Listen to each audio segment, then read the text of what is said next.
Okay, so we're going to look at assignment number 2. So assignment number 2, if we click on it here, is going to be doing the problems that we see here. So I'm just gonna preface this with, yes, it looks like a lot of problems, but just like our last ones, one diagram is gonna kind of cover a couple different problems here. Okay, so we'll see how that plays out as we look at these.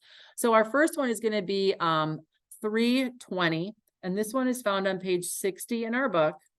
So if we go underneath, I'm sorry, 69 in our book, we go underneath in the first column, we have 320, and we want to find graphically, so drawing them out just like we demoed in our lecture, the resultant equal to, so we want to find the net effect, the resultant of A plus B.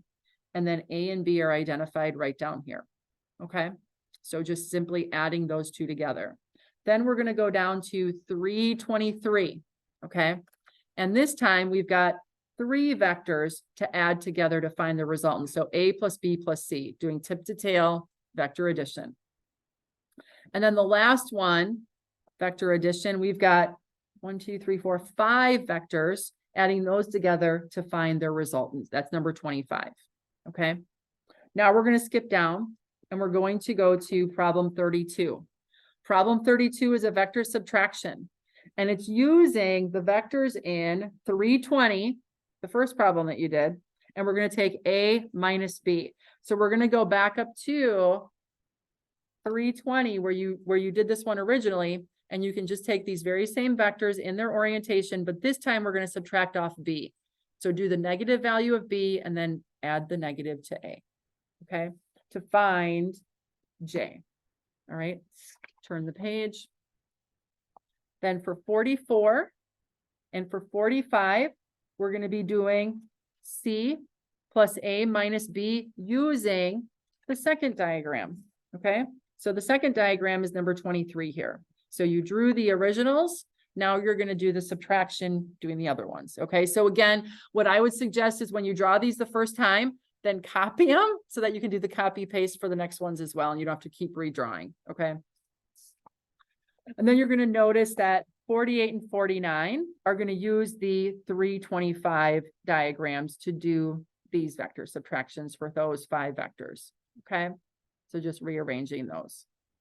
And then the last 2 that you're going to be doing are going to be like the last problem that we did, and actually the last 2 examples we would have gone over, but they're very similar in nature.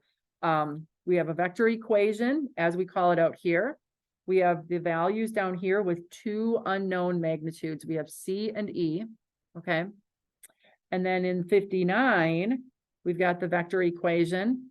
The 2 unknown values are D and F. And you're going to use that same method that we looked at earlier to determine those, okay? Any questions on these homework problems? All screen snips for everyone. Okay. And then I also want to point out that if we go back to the homework assignment, you'll notice that there is a PDF here with the final answers. So if we click on this, this will let you know if you're doing okay. So for instance, the resultant for 320, you should get 24.18 at 18.1 degrees. And I'm always measuring from 0 degrees, just so that you know. All right. So if you measure from either a different vertical or horizontal, not from another angle, remember, or another vector, just make sure that you find it. So I don't mind if you don't go from 0, but I just made them all consistent so you knew where they were coming from. And then the answers for the last 2 as well. All right. Those are just the final answers. You obviously have to show your work and how the diagram itself to get those values. Okay. And I encourage you to use AutoCAD. If you have any questions during that process, let me know. And then these are going to be due. I have them due on Friday, target due date. Okay. So, so that's that. That puts us at 8 o'clock. So I'm going to stop recording.